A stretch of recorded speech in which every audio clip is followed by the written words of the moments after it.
السلام علیکم ورحمۃ اللہ وبرکاتہ. کیا حال ہے آپ سب کا؟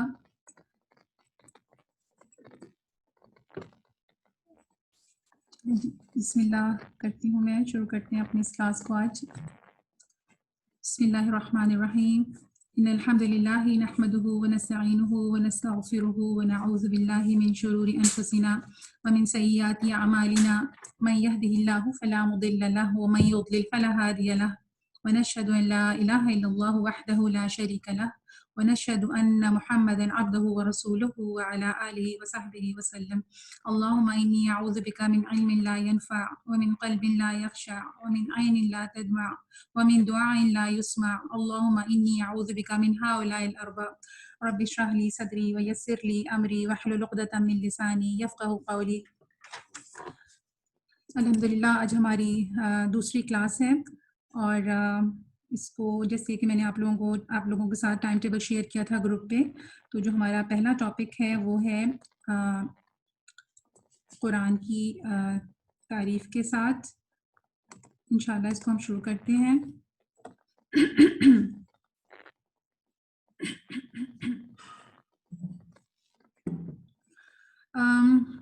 قرآن کی تعریف، جیسے آپ سب کے ساتھ یہ میری اسکرین شیئر ہو رہی ہے اور یہ عربک میں اس کی تعریف ہے، لیکن میں جسٹ اس کو ایک دفعہ پڑھوں گی اور پھر میں اس میں سے کچھ حصہ، سب نہیں لیکن کچھ پارٹ پہ میں تھوڑی سی بات کرتی ہوں.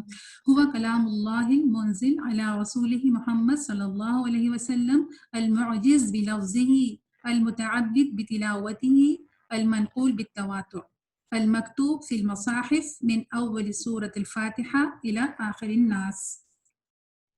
قرآن کی تعریف میں جو اس کا مطلب ہے وہ یہ ہے کہ یہ کلام اللہ ہے، اللہ کا کلام ہے جو نازل ہوا ہے نبی صلی اللہ علیہ وآلہ وسلم پر، جو اپنے الفاظ میں معجزہ ہے. اس کی تلاوت کرنا عبادت ہے اور یہ تواتر سے منقول ہوا ہے اور سورہ فاتحہ سے سورہ ناس تک مصحف میں لکھا ہوا ہے. کلام اللہ سے جو مراد ہے نا یہاں پہ، اس کا مطلب علماء یہ لیتے ہیں کہ اس کو عربی زبان میں نازل کیا ہے، کیونکہ اللہ تعالیٰ کی جو اور بھی کتابیں تھیں وہ دوسری زبانوں میں تھیں اور اپنے بندے محمد صلی اللہ علیہ وآلہ وسلم پر. المعجز بلفظہ، اس کا کیا مطلب ہے؟ المعجز بلفظہ کہ یہ اللہ کا کلام جو نبی صلی اللہ علیہ وسلم پر نازل ہوا اپنے الفاظ میں معجزہ ہے. اس میں کچھ باتیں میں آپ سے کرنا چاہتی ہوں کہ یہ ایسی کتاب ہے، یہ ایسا اللہ کا معجزہ ہے جو اپنے الفاظ میں معجزہ ہے. یعنی کہ اس قرآن کی آیت ہے کہ اِنَّا نَحْنُ نَزَّلْنَا الذِّكْرَ وَإِنَّا لَهُ لَحَافِظُونَ، یعنی اللہ تعالیٰ فرماتے ہیں کہ اس کو ہم نے نازل کیا، اس ذکر کو یعنی اس قرآن کو، اور ہم ہی اس کی حفاظت کرنے والے ہیں. اس میں کچھ اگزامپلز میں آپ کو دینا چاہتی ہوں، وہ یہ کہ یہ کس طرح سے معجزہ ہے. اس کے بارے میں ہم تھوڑا سا تدبر کریں، تھوڑا سا سوچیں کہ جب حضرت موسیٰ علیہ السلام کے زمانے میں آپ سب جانتے ہیں کہ جادو کا بہت زور تھا، ان کو عصا کا معجزہ دیا گیا، اور نبی صلی اللہ علیہ وآلہ وسلم کے زمانے میں عربوں کے ہاں شاعری جو تھی وہ عروج پر تھی، مطلب ان کو اپنی زبان پہ بہت عبور حاصل تھا اور وہ بہت اس پہ فخر بھی کیا کرتے تھے. تو جب آپ صلی اللہ علیہ وآلہ وسلم نے یہ کلام پیش کیا، یعنی قرآن ان کے سامنے رکھا، تو وہ دنگ رہ گئے. کبھی کہتے شاعری ہے، کبھی کہتے جادو ہے، کبھی کہتے آپ صلی اللہ علیہ وسلم نعوذ باللہ مجنون ہو گئے ہیں، کبھی کہتے کوئی آ کر ان کو پڑھا جاتا ہے. عتبہ بن ربی ان کا ایک سردار تھا، تو لوگوں نے کہا کہ تم جاؤ ان کے پاس، جا کے ان سے بات کرو، اور وہ بہت بڑا شاعر بھی تھا. تو کہا کہ تم جاؤ نبی صلی اللہ علیہ وسلم سے بات کرو. تو وہ جا کے نبی صلی اللہ علیہ وسلم کے پاس گیا اور کہنے لگا کہ آپ اگر مال و دولت چاہتے ہیں تو ہمیں بتائیں، ہم آپ کو مالا مال کر دیتے ہیں، اور اگر آپ چاہتے ہیں کہ ہم آپ کو سردار بنا لیں تو ہم آپ کو سردار بنا لیتے ہیں، اگر آپ چاہتے ہیں کسی خوبصورت عورت سے شادی کرنا چاہتے ہیں تو ہم آپ کی اس سے شادی کرا دیتے ہیں. تو آپ مطلب بس یہ چیز چھوڑ دیں. تو نبی صلی اللہ علیہ وسلم نے کہا کہ تمہاری بات ختم ہو گئی؟ تو اس نے کہا ہاں. تو نبی صلی اللہ علیہ وآلہ وسلم نے سورہ فصلت کی ابتدائی آیات پڑھی، اور پھر آپ نے سورہ فصلت کی آیات پڑھی، اور آپ نے جب سجدہ تلاوت کیا تو وہ چپ چاپ سنتا رہا، اور اس کی آنکھوں میں آنسو آ گئے اور وہ پریشان سا اٹھ کے وہاں سے چلا گیا. اور جو لوگ اس کے جو قریش کے لوگ اس کو دور سے دیکھ رہے تھے، تو انہوں نے کہا کہ آج تمہارے چہرے کو کیا ہوا ہے، تو تم پریشان کیوں لگ رہے ہو؟ تو وہ کہنے لگا کہ خدا کی قسم میں نے جو کلام سنا ہے واللہ ایسا کلام میں نے پہلے کبھی نہیں سنا. خدا کی قسم نہ وہ شعر ہے، نہ جادو، نہ کہانت، اور جو میں نے کلام سنا ہے اس سے کوئی زبردست واقعہ رونما ہو کر رہے گا. پھر ایک اور اگزامپل میں یہاں پہ آپ کو دیتی ہوں کہ اپنے الفاظ میں معجزہ ہے، یعنی جو قرآن ہے، اللہ تعالیٰ نے ان کو یعنی قریش کو چیلنج کیا، اور بلکہ بنی نوع انسان کو قیامت تک کے لیے چیلنج قرآن میں موجود ہے کہ اس جیسی ایک صورت ہی بنا لاؤ، اور یہ چیلنج وہ آج تک پورا نہیں کر سکے۔ ایک اور اگزامپل میں یہاں پہ آپ کو دیتی ہوں کہ جب یہ نازل ہوئی سورۃ اللہب، تبت یدا ابی لہب وتب، جس میں ابو لہب کو اللہ تعالیٰ نے فرمایا، اس کے لیے وعید آئی کہ ٹوٹ جائیں ابو لہب کے ہاتھ، اور پھر اس کی بیوی کے لیے بھی وعید تھی کہ قیامت کے دن اس کا کیا حال ہوگا۔ تو آپ دیکھیے کہ کیسا یہ معجزہ ہے کہ اگر وہ چاہتا تو اس وقت کہہ دیتا کہ دیکھو میں تو ایمان لے آیا ہوں، یہ تو قرآن کی جو آیات ہے نعوذ باللہ یہ تو غلط ثابت ہو گئی، لیکن وہ ایسا کر ہی نہیں سکا۔ پھر ایک اور اگزامپل چھوٹی سی بس میں یہاں پہ اور دے دوں، سورہ فاتحہ، بلکہ اگر ہمارے پاس ٹائم ہوتا ہے سیشن میں زیادہ تو پھر میں زیادہ تفصیل سے اس پہ بات کرتی، لیکن چونکہ بس میں المعجز بلفظہ کی یہاں پہ تھوڑی سی تشریح کر رہی ہوں، تو ایک سورہ فاتحہ کی مختصر میں مثال دے دوں کہ الحمدللہ جہاں سے سورہ فاتحہ شروع ہوتی ہے، اور اس کا مطلب ہے تمام تعریف اللہ کے لیے ہے، الحمدللہ۔ تو اس ایک تعریف یعنی الحمد کے لیے 20 صفحے ہیں کہ جس میں اس کی تشریح کی گئی ہے علماء کی طرف سے کہ اس کا مطلب کیا ہے۔ قرآن میں اور عربک زبان میں تعریف کے لیے ایک لفظ ہے ثنا کا، اور ایک ہے مدح کا، مدح نیم دال ہا، وہ بھی تعریف کے لیے ہے، لیکن جو الحمدللہ کے اندر جو تعریف کے جو معنی پائے جاتے ہیں اس میں اللہ تعالیٰ کا شکر بھی ہے، اللہ کی تعریف بھی ہے، اور اس میں نیت بھی موجود ہے، اور مزید اس پہ اگر میں بات کرنا چاہوں تو بہت کچھ ہے اس لفظ کے اندر، یعنی اس لفظ کو اگر ہلا دیا جائے اپنی جگہ سے یا اس کی جگہ کچھ اور ہوتا تو وہ پورے اپنے معنی بھی نہ دے سکتا۔ تو یہ مختصر سی بات اس کے لیے کہ المعجز بلفظہ، یہ اپنے الفاظ میں معجزہ ہے۔ دوسری چیز جو اس کی تعریف میں ہم نے قرآن کی پڑھی تھی کہ المتعبد بتلاوتہ، کہ اس کی تلاوت عبادت ہے۔ اس کو اس طرح سے سمجھ لیتے ہیں کہ آپ اگر حدیث کی کوئی کتاب پڑھتے ہیں، فقہ کی پڑھتے ہیں، تفسیر کی درجنوں کتابیں پڑھ لیں، جب تک آپ ان پر عمل کرنا شروع نہیں کرتے تو آپ کو ثواب نہیں ملتا، آپ کو کوئی فائدہ نہیں ہوتا، مطلب اس طرح سے فائدہ نہیں ہوتا۔ لیکن جب آپ قرآن پڑھنا شروع کرتے ہیں تو اس کا ثواب ملنا شروع ہو جاتا ہے، تو یعنی اس کی تلاوت عبادت ہے، المتعبد بتلاوتی۔ پھر اگلے پوائنٹ پہ آ جاتے ہیں جو کہ اور انٹرسٹنگ ہے، اور میں اس کو چونکہ عربی میں ہی پڑھ رہی تھی تو میں اس کو اردو میں پراپر وہ نہیں کر سکی، ٹرانسلیٹ نہیں کر سکی، تو میں نے اس کا لفظ عربک میں ہی رہنے دیا، المنقول بالتواتر، اور اس کو انگلش میں ہم کر سکتے ہیں کہ ٹرانسمیٹڈ وتھ تواتر۔ تواتر کیا ہے یہ بھی بہت آپ لوگوں کو دلچسپ لگے گا سن کے۔ تواتر اس کو آپ نے غور سے اس لیے بھی سننا ہے کہ اسی میں سے آپ کا انشاءاللہ آج کا ہوم ورک بھی ہے پورے سیشن میں، پورے 1 گھنٹے کے سیشن میں۔ تواتر کا مطلب ہوتا ہے لوگوں کا ایک گروپ جس میں کسی کو اختلاف نہ ہو۔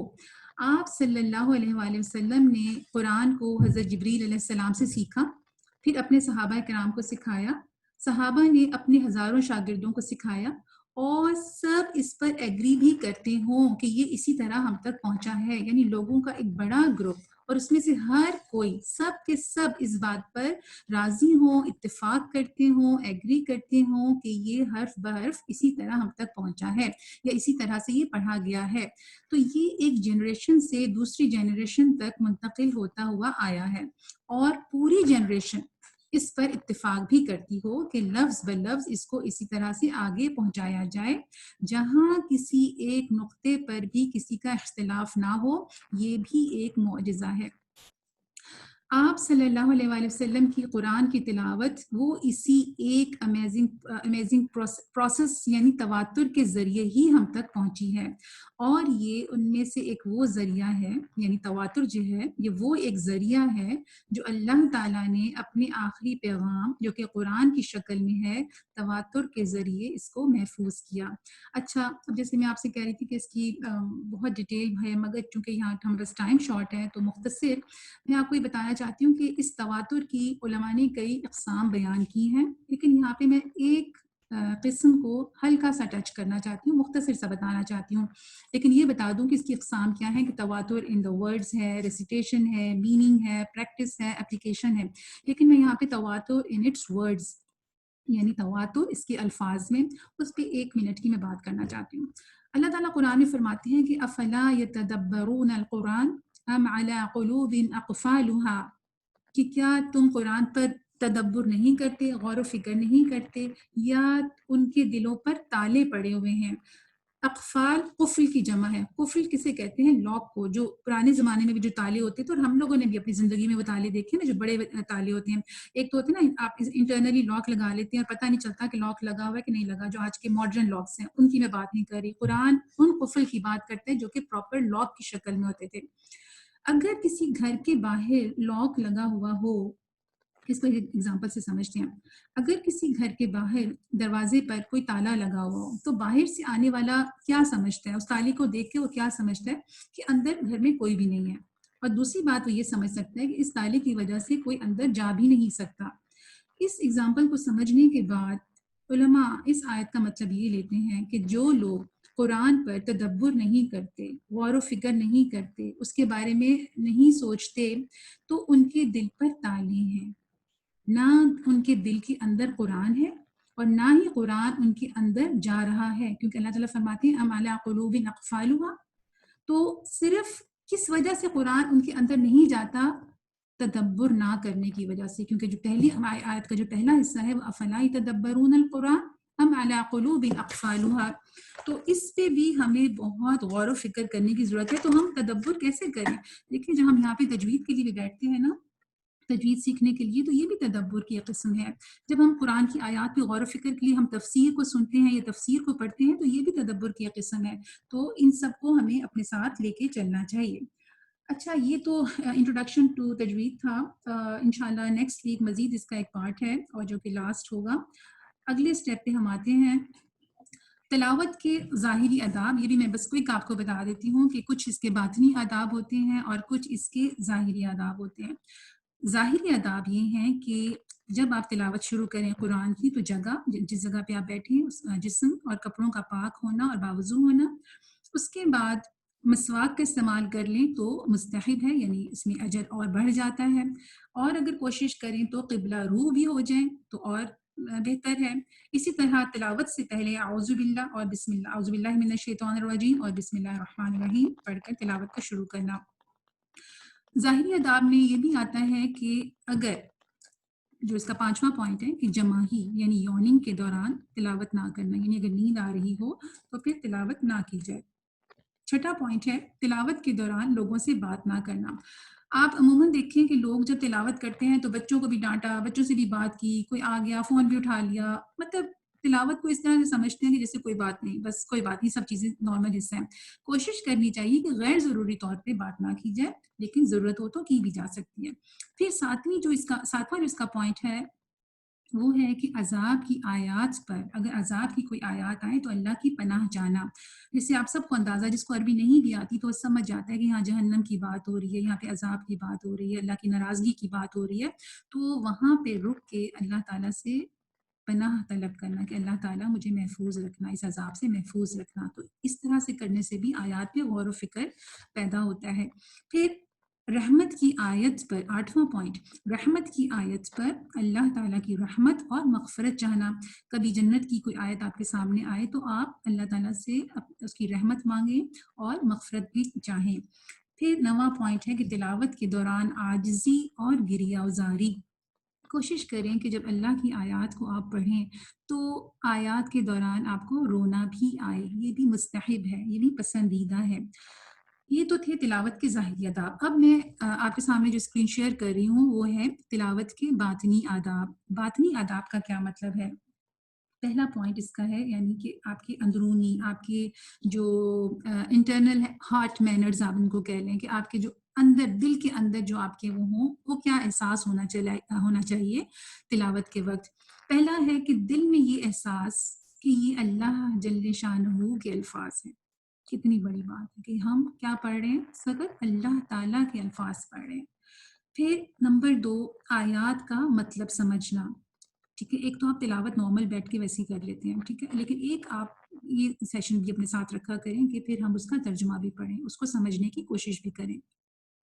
تیسرا پوائنٹ ہے آیات پر غور و فکر کرنا، جیسے میں نے اوپر بتا دیا آپ کو اس کے ساتھ. پھر چوتھی بات اس میں ہے کہ دل کا حاضر بھی ہونا ضروری ہے. یہ بڑا امپورٹنٹ پوائنٹ ہے، یہ آپ سبھی کو معلوم ہے، اس کو میں ایکسپلین نہیں کرتی. پانچواں پوائنٹ ہے یہ احساس رکھنا کہ اللہ تعالیٰ مجھ سے مخاطب ہے. ہر آیت میں اللہ تعالیٰ مجھ سے مخاطب ہو رہا ہے. جب یہ ہماری فیلنگ ہوتی ہے تو پھر قرآن پڑھنے کا لطف اور قرآن کو جو سمجھنے کا جو ایک درجہ ہے نا وہ بہت ہائی ہو جاتا ہے. اگلا چیپٹر ہے واٹ از لحن، مسٹیکس ان ریسیٹیشن. میں نے شروع کے لیکچر میں آپ لوگوں کو پہلے لیکچر میں کہا تھا کہ میں نے اس کو انگلش اور اردو دونوں میں بنایا ہے. تو اس میں ہو سکتا ہے کچھ لوگوں کو تھوڑی سی، کیونکہ مجھے کچھ لوگوں کا میسج آیا کہ ہمیں اردو پڑھنے میں مشکل ہوتی ہے، لیکن چونکہ زیادہ تر اردو سمجھنے والے ہیں تو کہیں کہیں میں نے انگلش کو بھی رکھ لیا. بہرحال تو مسٹیکس ان ریسیٹیشن یعنی جب ہم قرآن پڑھتے ہیں تو دو طرح کی غلطیاں ہو سکتی ہیں.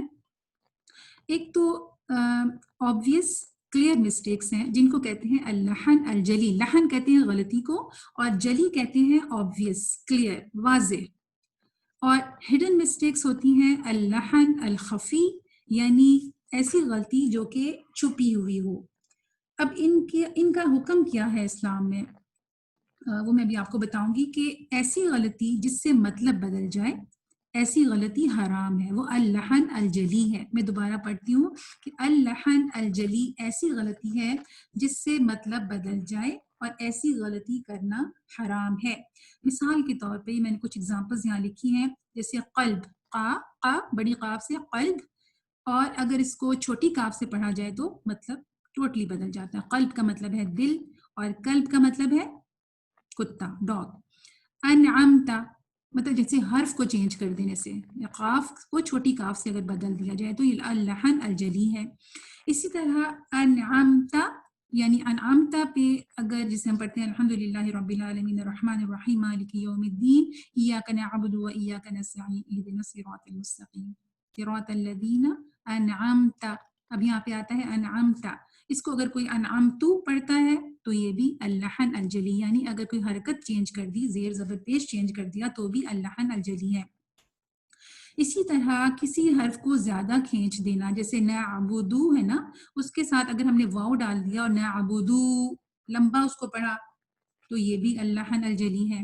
اسی طرح علیم، جیسے میں نے اوپر والی بھی اگزامپل یہی تھی، یہ بھی دوسری بھی وہ اگزامپل ہے کہ عین کو اگر الف سے بدل دیا جائے، علیم یعنی جاننے والا اور علیم دردناک. تو یہ کچھ اگزامپلز ہیں کہ زیر زبر پیش یا کوئی حرکت یا زیر زبر پیش اور کسی لیٹر کو بدل دینا اور کسی لیٹر کو بڑھا دینا، یہ اللحن الجلی ہے. اللحن الخفی کیا ہے؟ ایسی غلطی جس سے مطلب نہ بدلے، ایسی غلطی مکروہ ہے. مثال کے طور پر کچھ تجوید کے رولز ہیں، اگر وہ اپلائی نہ کریں تو یہ غلطی تو ہے مگر حرام نہیں ہے، اس کو ہمیں ٹھیک کرنا چاہیے، امپروو کرنا چاہیے. جیسے غنہ کی غلطی آتی ہے. الناس کو جسے ہمیں پڑھنا چاہیے الناس، ٹھیک ہے، اس کو کوئی الناس پڑھ جائے. اسی طرح ہمیں ثم ایسے پڑھنا چاہیے، ہم کہیں ثم جنہ، ٹھیک ہے، غنہ نہ کرنا اللحن الخفی ہے. اسی طرح مد کی لمبائی، مثال کے طور پہ اگر کہیں پہ 4 حرکت کھینچنا تھا یا 6 حرکت کھینچنا تھا، اس کو چھوٹا کر دیا یا کہیں زیادہ کر دیا تو یہ غلطی بھی اللحن الخفی میں آتی ہے جو کہ مکروہ ہے. اور اسی طرح حروف کو موٹا یا پتلا پڑھنا، ٹھیک ہے، یہ بھی اللحن الخفی ہے. جیسے صراط، صاد اور طا جو ہے یا را جو ہے یہ موٹے حروف ہیں، کچھ موٹے پڑھ لیے کچھ پتلے پڑھ لیے تو یہ بھی ٹھیک نہیں. اسی طرح یغفر، غین کو بھی پتلا پڑھ لیا، یغفر موٹا حرف ہے، ٹھیک ہے.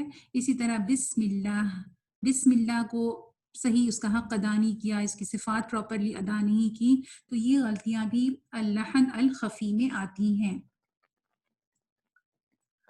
اگلا جو پارٹ ہے اس کا ہے وہ الاستعاذہ اور البسملہ. اردو میں ہم الاستعاذہ کو کہتے ہیں تعوذ یا تعوذ، اور البسملہ کو ہم اردو میں کہتے ہیں تسمیہ.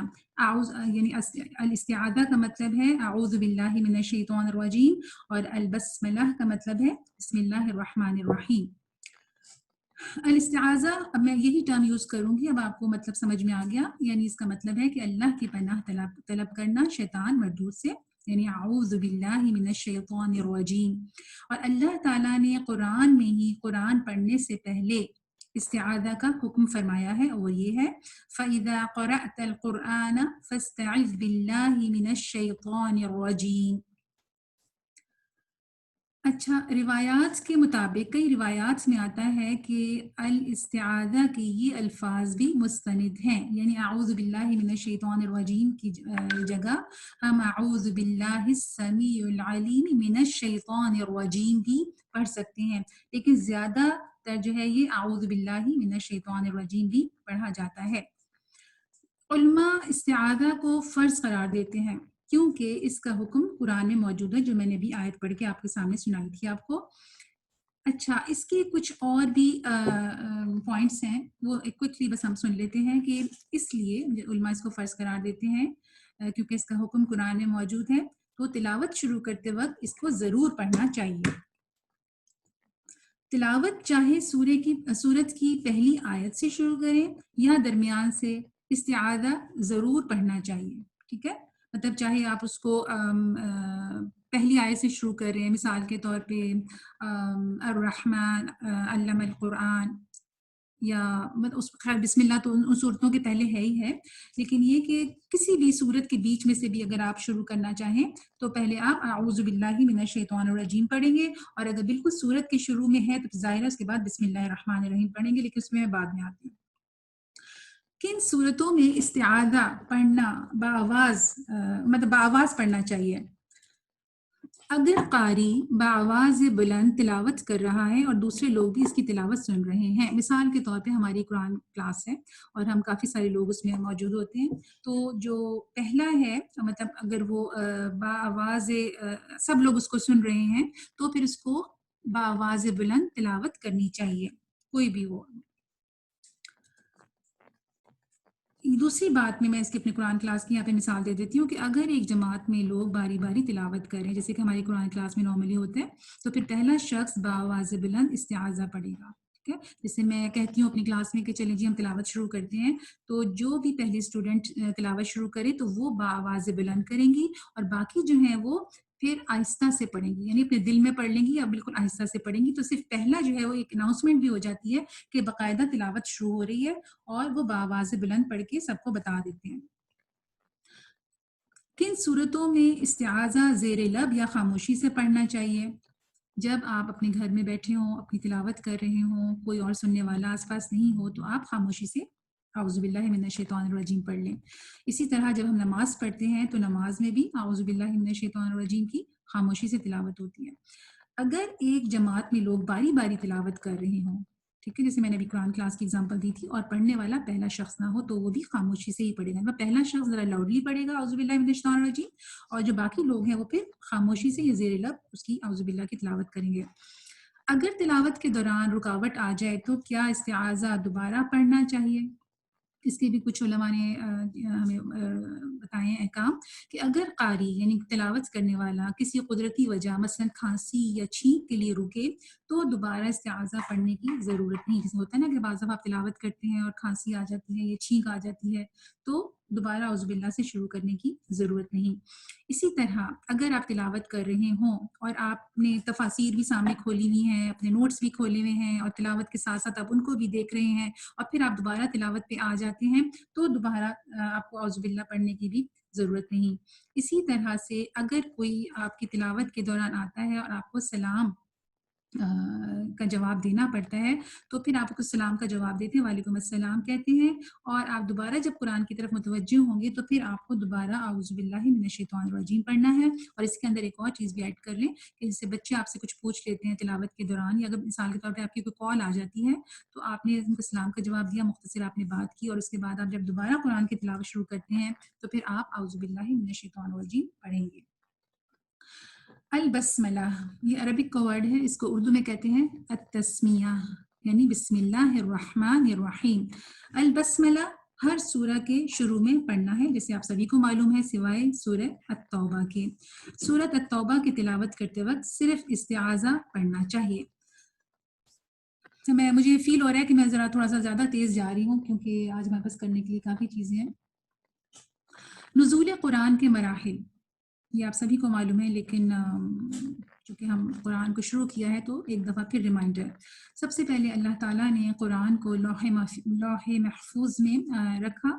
وہاں سے پھر اللہ تعالیٰ نے جو دنیا آسمان ہے بیت العزہ میں اس کو رکھا، یعنی قرآن کو، اور پھر وہاں سے 23 سال کے عرصے میں تھوڑا تھوڑا کر کے نبی صلی اللہ علیہ وآلہ وسلم کے قلب مبارک پر نازل فرمایا. سب سے پہلا جو نزول قرآن کا مرحلہ ہے وہ لوح محفوظ ہے.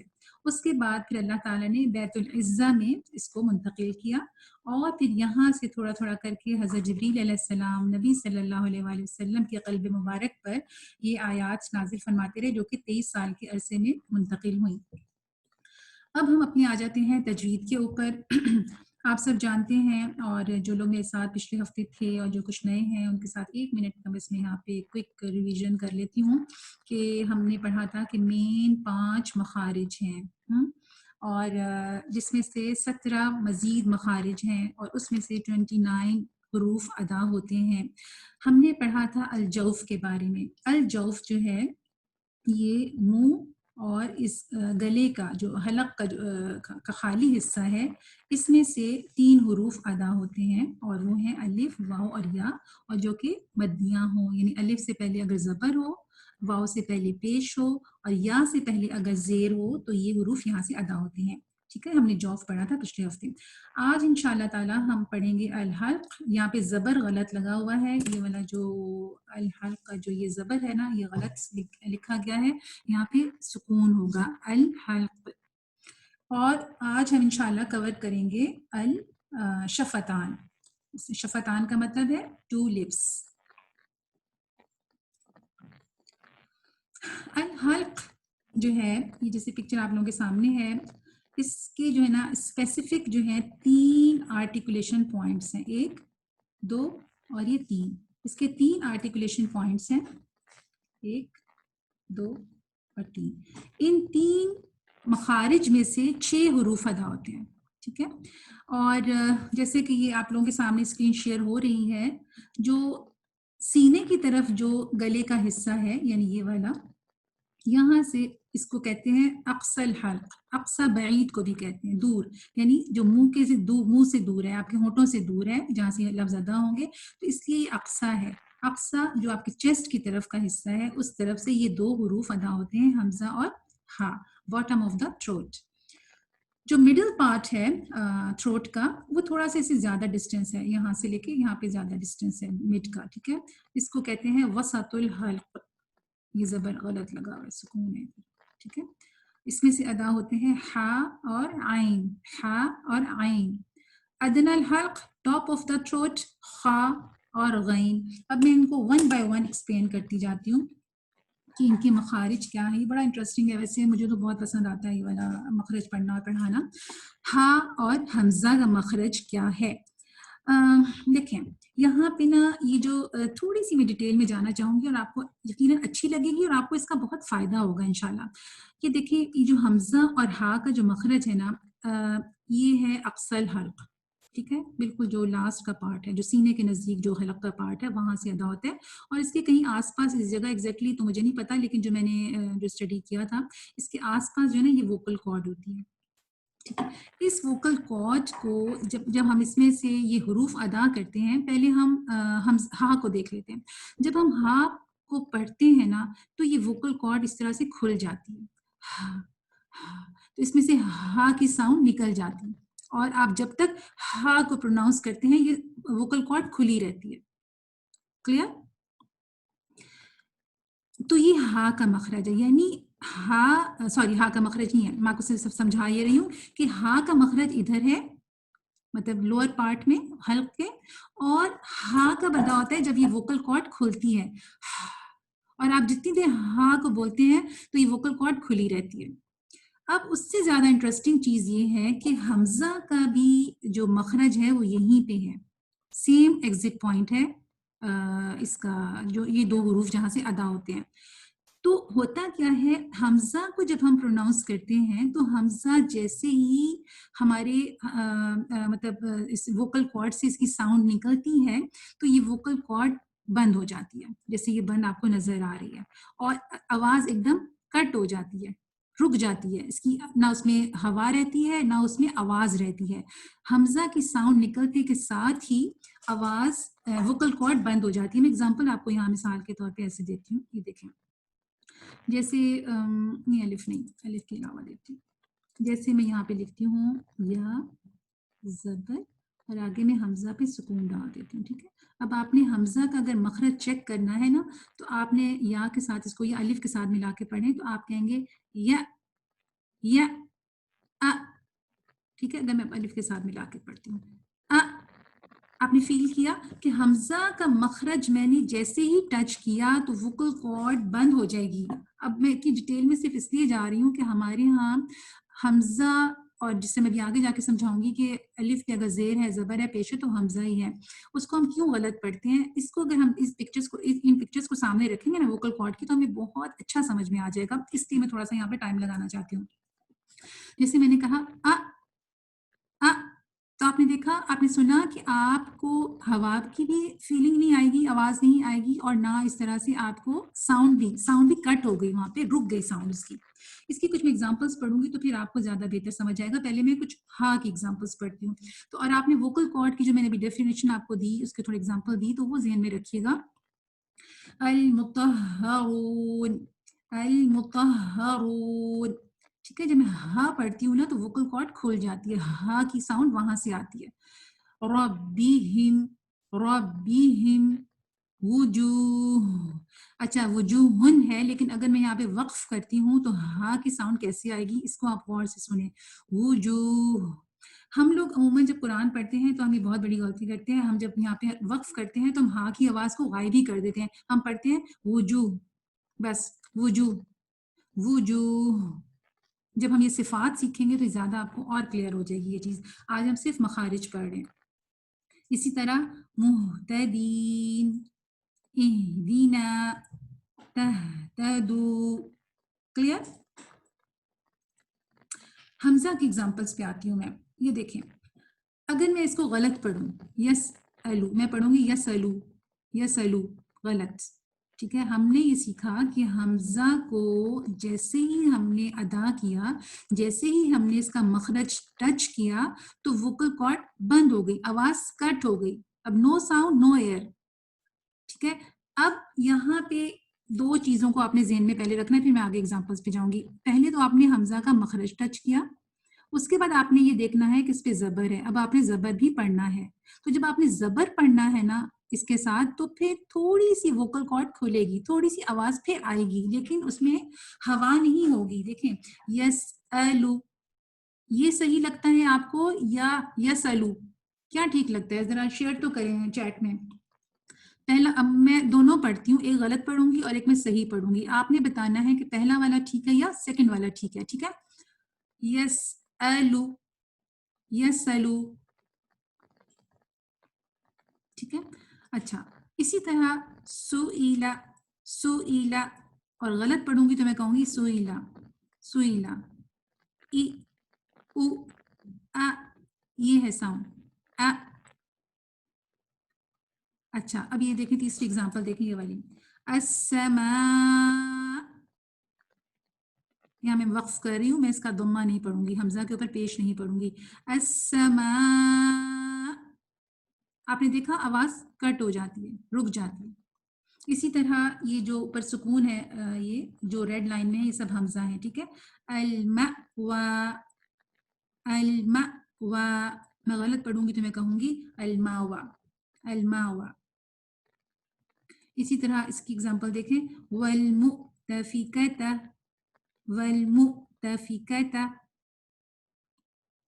یونبئہم, میں اس کو غلط پڑھوں گی تو میں کہوں گی یونبئہم, یونبئہم, اوہم, اوہم نہیں, اوہم, او, او, یونبئہم. آئی تھنک آپ لوگوں کو سمجھ آ گیا ہوگا, لیکن ظاہر ہے تھوڑی سی پریکٹس کے ساتھ یہ چیز بہتر ہوگی. ایک اور ایگزامپل میں آپ کو دیتی ہوں. جیسے ہم پڑھتے ہیں نا اعوذ